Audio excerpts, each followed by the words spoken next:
नमस्कार दोस्तों, मैं हूं खुशबू सिन्हा। मेरे यूट्यूब चैनल में आपका स्वागत है। तो चलिए आइए, मैं एक तिलक का गीत लेकर आई हूँ, बहुत सुंदर, और ध्यान से सुने और चैनल को लाइक और सब्सक्राइब करें।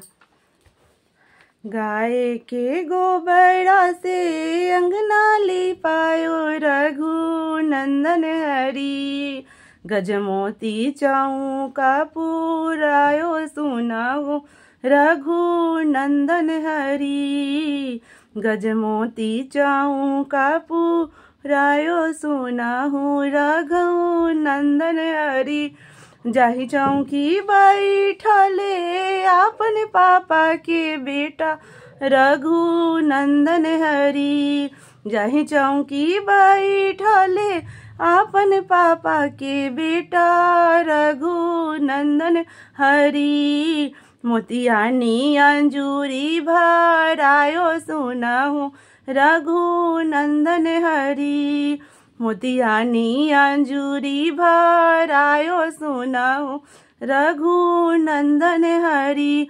जाहि चौकी बैठले आपन भैया के भाई रघु नंदन हरी, जाहि चौकी बैठले आपन भैया के भाई रघु नंदन हरी।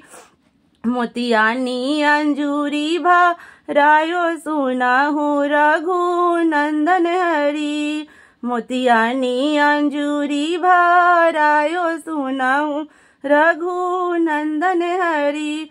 गाय के गोबरा से अंगना लिपायो रघु नंदन हरी, मोतियानी अंजूरी भरायो सुनाहु रघु नंदन हरी, मोतियानी अंजूरी भरायो सुनाहु रघु नंदन हरी, मोतियानी अंजूरी भरायो सुनाहु रघु नंदन हरी।